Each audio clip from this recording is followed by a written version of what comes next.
Welcome back to Henry Hatsworth and the cultural appropriation of the puzzle realm. And in today's video, we're gonna go high to Skyland. Is that kind of like Ireland? Less potatoes. You can't really grow any potatoes in the sky. Oh, we're on Angel Island. We're about to hit Mushroom Hill Zone, right? Sure, if you want it. If you want, yeah. I definitely saw a bunch of mushrooms on the overworld there. So you were asking about the Coward's Comfort. You may have noticed that you gain a bit of super meter when you take damage, and the Coward's Comfort increases how much super meter you gain when you take damage. I see. Okay.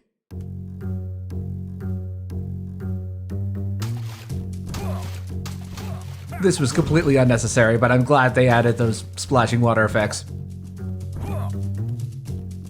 Nice little touch. Those are the gentleman's pantaloons, and they let us wall jump. Ah, so it's the Mega Man X style wall jump. Yes, definitely Mega Man X style, where you will be forced to repeatedly jump along the same wall. Yeah, it's not like New Super Mario Bros. Style where you kick away from the wall. Yeah. Oh hey, it's Mike Myers. I'm gonna be honest, it's been long enough since the last time we did one of these that I've forgotten most of the names, if not all of the names we gave these guys. There'll be plenty of new enemies to name in this episode, if I remember correctly. We get to start naming them from the beginning! Yep. And they pretty much instantly throw spikes at you. They tutorialize you on the wall jumping, and it's like, yep, throw you to the walls right away. These kind of wall jumps are take me back to I Want to Be the Guy. Yeah. Just not as, like, extreme. Which recently got a remaster. Oh yeah, I need to go check that out. These are bombs. This is the second ranged weapon that we've gotten, and probably the best of them. They are very fun to use.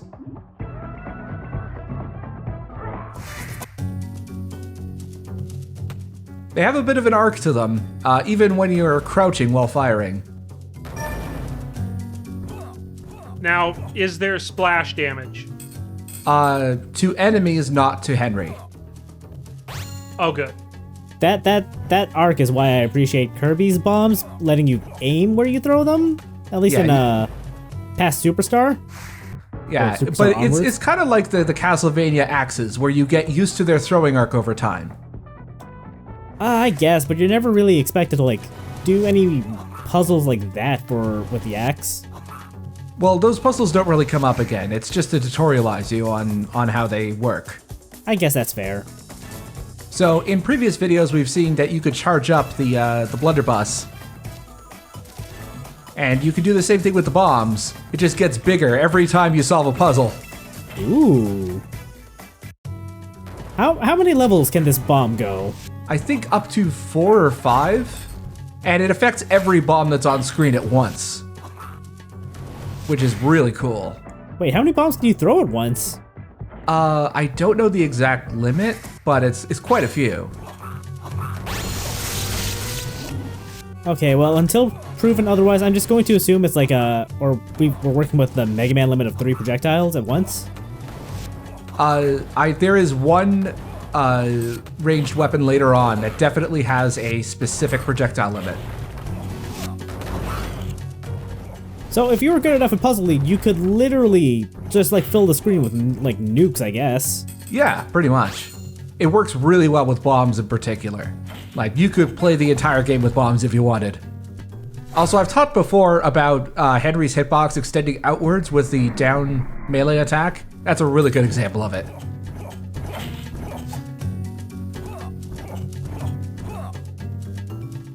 That's a little punishing, yeah. Yeah, I appreciate like the Smash Bros. Like sword characters when they do like down tilts. They just stab their sword out and they don't extend out further. Just precisely for this kind of reason. Well, I mean, there's still a DLC pack left to go in Ultimate, I think. There is still time to bring Henry in. We got 3 more characters on the way. He already has a moveset. Perfect for Smash. You don't need to make one up. Also, here's a special attack for the bomb. it is a circular, like a half circle. And it's much more powerful than the special attack for the blunderbuss. I see. But it has significantly shorter range. Also, just to go back to the Smash Bros. Thing real quick. Look, man, if my dreams of Travis Touchdown have been dashed, I don't know if we're gonna see Henry Hatsworth. But on the other hand, we did get Sephiroth. That is true. I think Henry would be too polite to kill Mario, though. Oh yeah, we can't have that. Like Mario's got to die like at least once per character video. Maybe we could get Weaselby to kill him somehow. So this, unfortunately, is the only way that you can switch between ranged weapons, is if an enemy happens to drop one, or if you get one at a treasure chest. So it's like picking up a sub-weapon in Castlevania, except a little more annoying. Yeah. I get the feeling that it's because they ran out of buttons on the DS. I don't know, you could probably like tap the weapon icon on the bottom screen there. I guess so, but when you're trying to switch weapons on the fly, I mean, that's not something you'd want on touchscreen controls. No, but you could like go into the puzzle dimension and then just pause the top screen. Yeah, I guess so. But it's kind of annoying. It is a minor design quibble in what I think is otherwise an excellent and well-designed combat system. Also, look at that bottom screen. Holy shit, man. Yeah, that's what happens when you don't pay attention.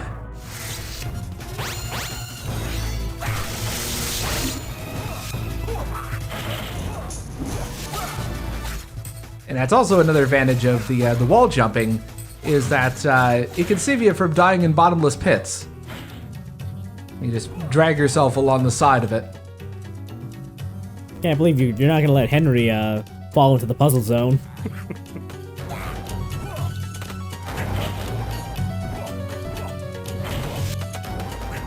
Do you get those coins that fall into the puzzle zone, or are they just lost? They're lost. There is kind of a way to get them back, but it's a bit iffy.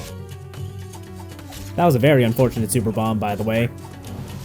Yeah, that when it's purple, rectangular, and flashing like that, I think is the maxed out bomb upgrade. Can you eliminate the enemies by dropping them into the pits? Yes. Like they don't come back. Well, yeah, if it's another like stronger enemy, and they drop into the pit, they die. Okay.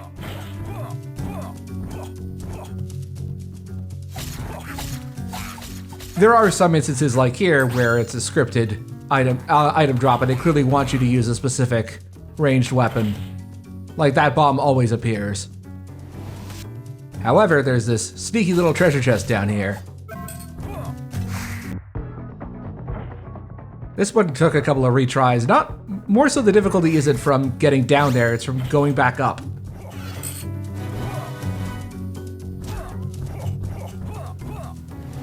Oh yeah. You know, I am almost done recording all of the footage for Henry Hatsworth, and looking back at this, like I was probably expected to complain about a lot of these sections, but now that I've actually finished the game, I'm going back and thinking, oh, this is all so quaint. Did I really think I was going to complain about that? I mean, it really is a nicely done game. I mean, I get that some of the puzzling is frustrating, but the platforming doesn't look exceptionally bad. I mean, I've gone through every single bonus level now. Especially, this looks like downright tame. So it gets Super Meat Boy bad, or? I'd say so. Oh god, I want to see that now. We'll get there in due time. Can you fire bombs while you're wall jumping? Not while you're wall jumping, but when you're jumping off of a wall. Okay.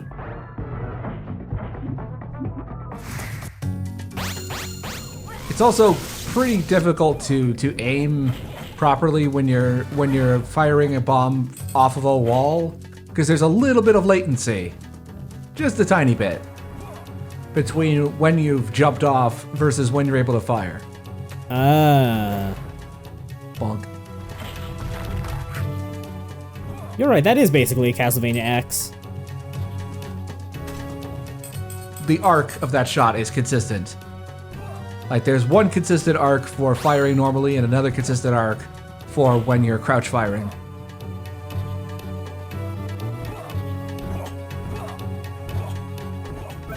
Trying to Ninja Gaiden out of there. Yeah, that gap's a bit too wide.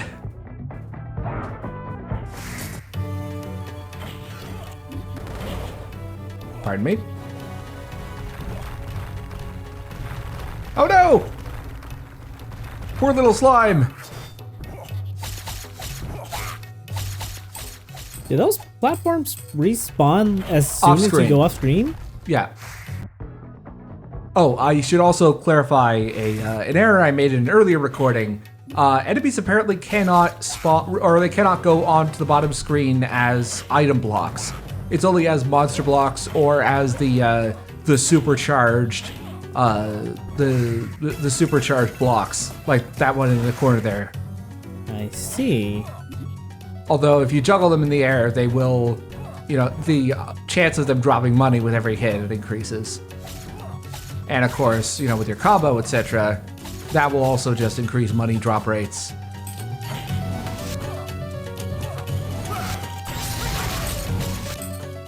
Bombs in general also have splash damage that's consistent, so a single bomb will hit multiple enemies. I gotta say, I was expecting this to be a shovelware title, and there's a surprising amount of depth to this. Yeah, apparently, this is only according to a YouTube comment from someone who apparently used to work at EA Tiburon. Apparently there is an entire room at the studios at EA Tiburon dedicated to Henry Hatsworth, and most of the people who work at EA Tiburon now have no idea who he is or why that room is there. Ha! That's almost a little tragic. Yeah. A little. It's the saddest tale of our time, really. The tragedy of Henry the Forgotten. That could almost be the sequel to this game. Get on it, EA. Come on. You can just make it for the Switch, now that Nintendo has completely forgotten handhelds.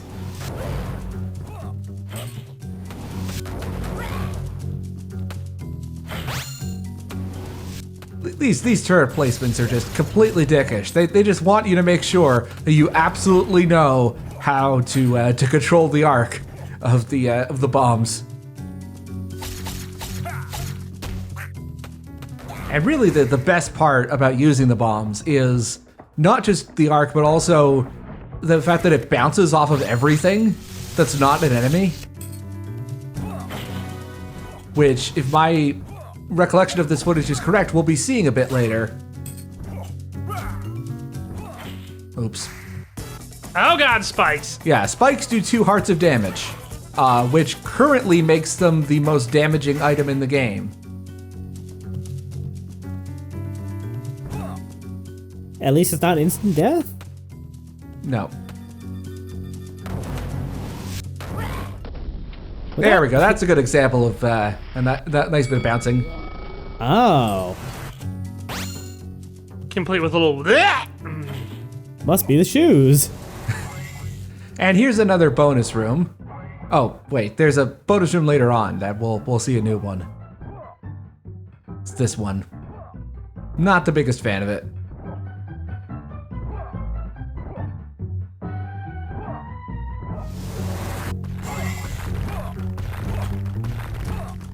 Sometimes the locations where you get sent after the bonus rooms are done, they're really dickish. Like, they'll put you right in the line of enemy fire. But in perhaps in a lesser game, it would annoy me more than it does here.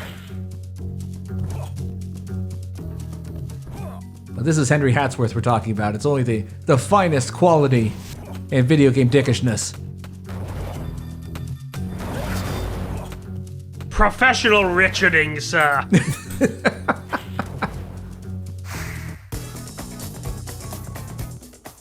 Those arrows are always helpful. Make sure to follow them. They will generally lead you on the right path.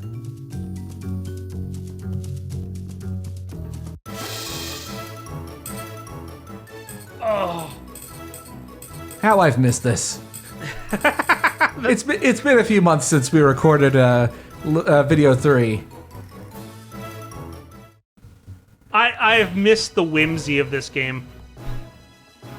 Yeah, later videos are not going to be this long. I've made it a point to try and keep it under 20-25 minutes when I can.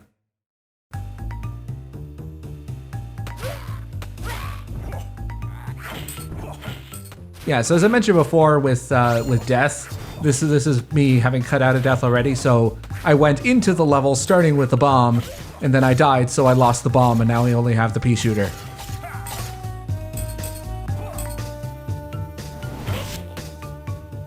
Also, we haven't named those guys, like those propeller head enemies. Chaos, you want this one? No, I can't think of anything good right now. Maybe next time we see him, I'll some inspiration might hit. So you may have seen a little bit of that weird statue with the circular gem in the middle. That's going to be important later on in this level.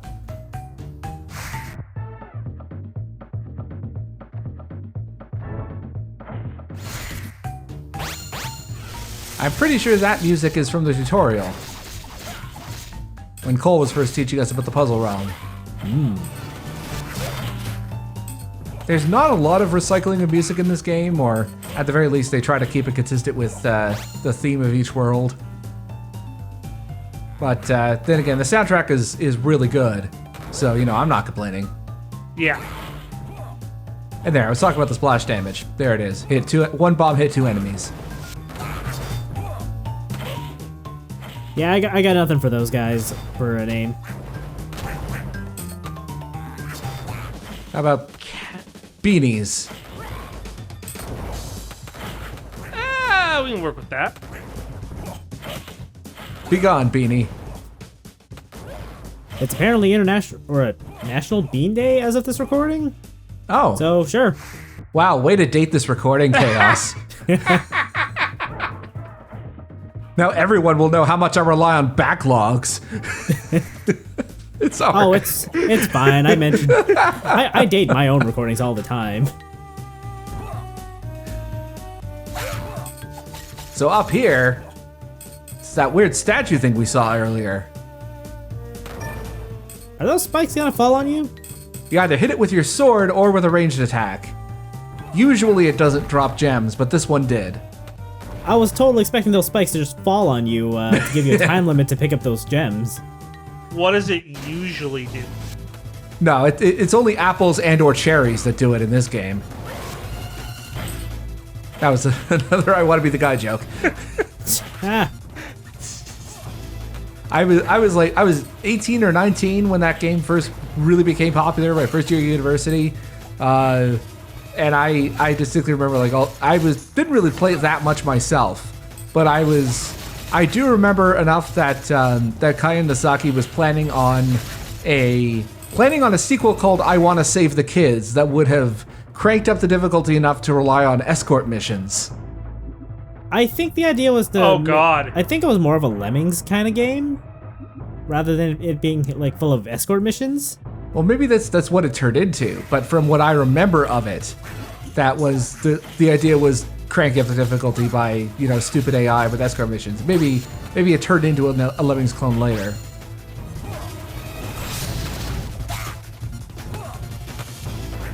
See, I'm over here old enough to remember when Cat Mario was the big thing. Oh, I remember that.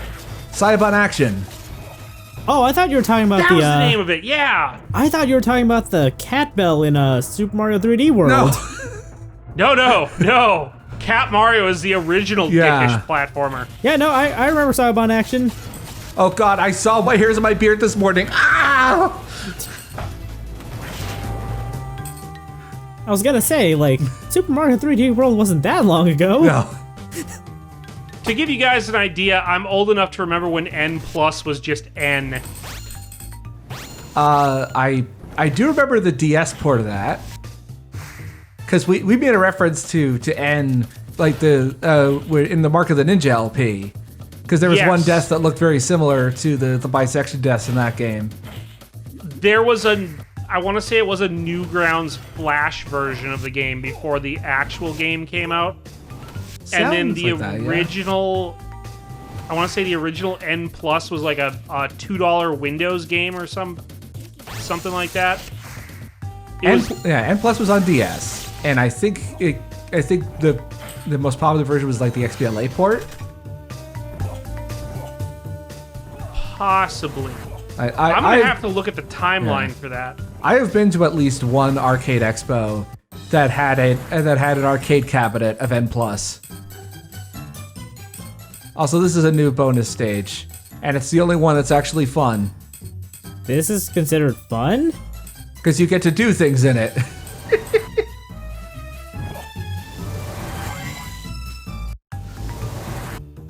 Henry's just getting his steps in. Yep. Also, you mentioning that I guess N Plus was a Newgrounds game before being like a retail thing reminded me of a fucking alien hominid of all things. Yes, I remember that. And Meat Boy. Oh, was that on Newgrounds too? Yeah. Yeah. The original Meat Boy, all the levels were vertical. There was no horizontal scrolling in it. So it's more like a Commodore style, or like a home computer-esque platformer. Yeah, it was there were very tall levels. It was less like a Meat Boy and more like a hot dog. Now, I do not wish to imply, dear viewers, that this game is so boring that we would rather be spending our time talking about other games. This is a great game. It's a great game. It draws a lot of comparisons. Yes. Yeah, just, sometimes there's a bit of downtime. Nothing wrong Yeah. with that. Like, what else do you talk about during, like, the bonus section where you just run around in, S's? Now, these clouds are actually hiding some extra platforms with bonus chests in them. I didn't get it in this take. I should probably show it off later on. Also, I have no idea what I was thinking there. But yeah, there are some hidden platforms off to the right, obscured by those clouds. Huh. I have the footage for it. I should probably splice it in at some point later on where it's more appropriate. Are items always hidden behind foreground clouds, or...? In this level, they are. Okay. Okay, come on. This is just embarrassing. What the hell was I thinking?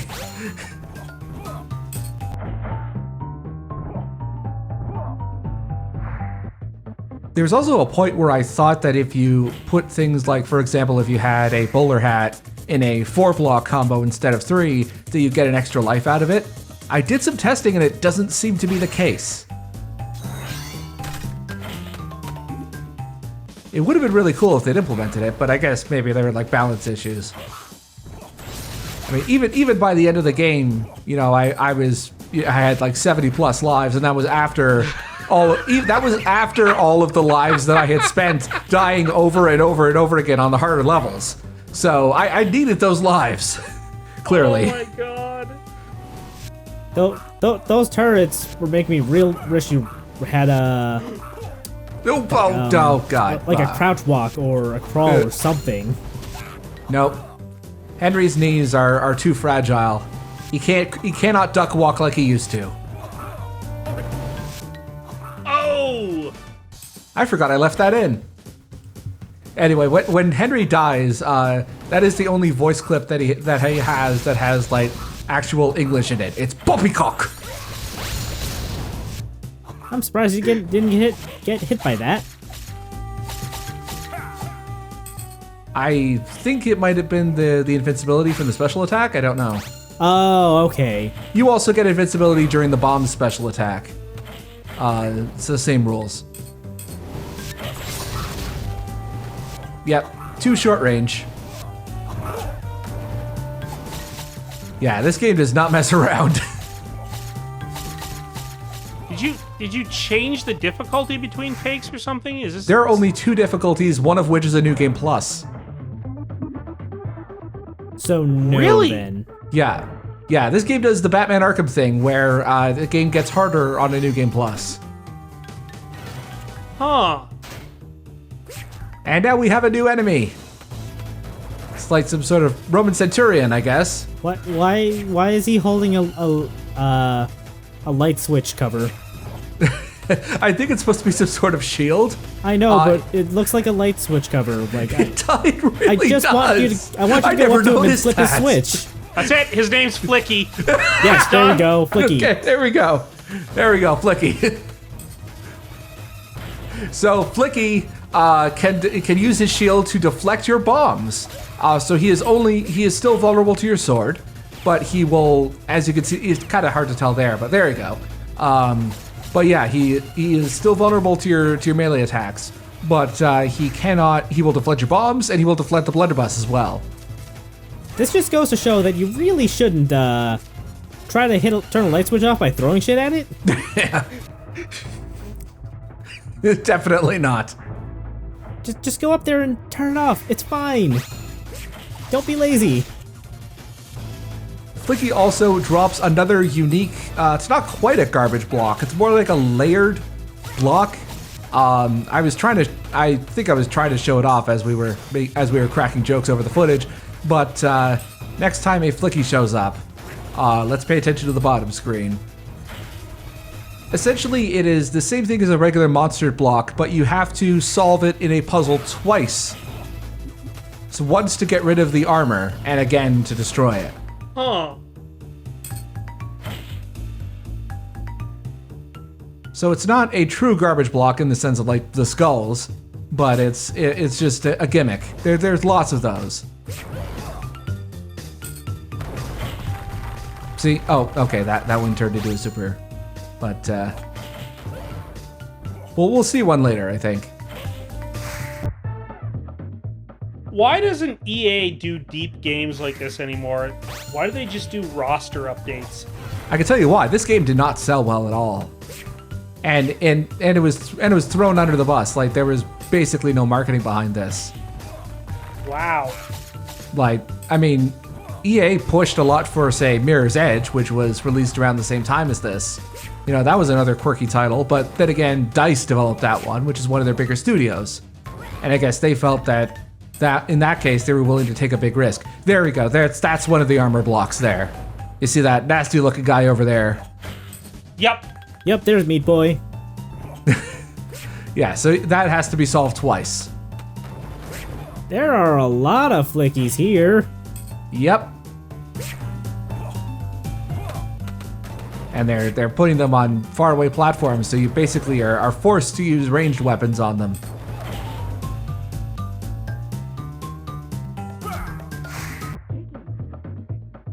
Yeah, it's funny because I feel like on a console it had like 18 Cooking Mama games Only 18. and like 14 weird anime lawyer games. This could have done really well. Hey, the anime lawyer games are good. Yeah. Phoenix Wright, that's what it was. Yeah, Ace Attorney actually sells though. Yeah, but I mean, this could have if it had a little bit of a nudge out the door. I don't know. I don't think they gave Ace Attorney that much of a nudge out the door. And here we are. Well, I mean, we all know that the only reason that Ace Attorney sold well is because they changed the setting to San Francisco, Japan. I thought it was LA. It was San Francisco, Japanifornia. Oh my god, was it really? I don't remember which city it was, but yes, they did. It's Japanifornia. Eat your hamburgers, Apollo. Yep. So these are multicolored statues, similar to the ones we saw earlier. And this is a unique arena fight where we don't actually have to kill anyone, we just need to turn the statues into the correct color. Now, conversely, does that mean that the enemies spawn forever? Yes, they do.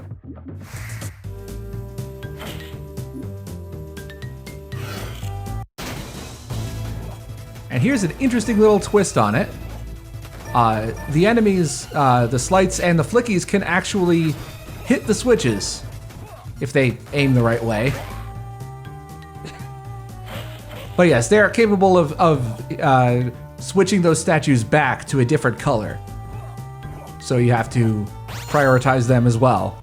I can see that being really annoying if you're not fast enough. Yeah, it's a very interesting balancing act of, you know, making sure the statues are the right color while also taking care of the main threat. Fortunately, the statues only have 2 colors. Hint, hint, wink, wink, difficulty ladder. There's also something I've done a couple of times in this. I haven't really pointed it out. I don't know if this is an exploit or if it's meant to be a mechanic, but when Henry is about to fall onto the ground and you press the ranged weapon button, Henry will fire 2 shots instead of 1. That's consistent with every ranged weapon in the game. Also, there is a treasure chest. There are 2 treasure chests immediately above this exit. You see those little edges there? You have to do a series of extremely complicated jumps in order to get up there. Again, I didn't know about it at the time, but anyway, we're gonna meet our boss.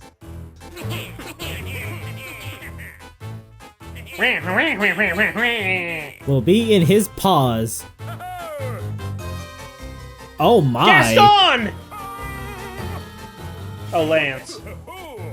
I mean, he's pretty much Gaston.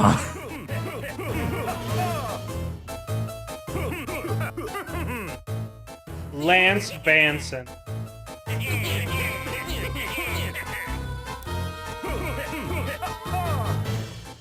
Poor guy.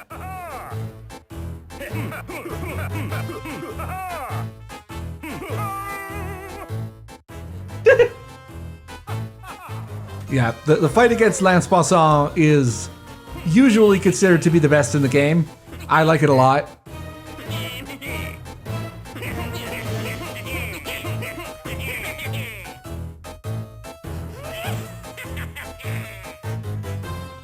Well, that's what you think, Weaselby. So, next time, we'll continue in World 2. Lance, he's gonna put his own, let's say, personal touch on some of the levels going forward. That's something that I think was kind of missing with Lady D. As much as I like her as a boss and as a character, you don't really see much of her personality coming through in the later levels of World 1. That is something that is definitely rectified with Lance. Okay, so every enemy until the end of the world is going to have the biggest chin on the planet. Got it. Yes. Sorry to spoil it, but yes. That man is chiseled. I mean, just cut like a statue of a Greek god, and a chin that Timmy Turner would idolize. Well, no one lifts like Poisson.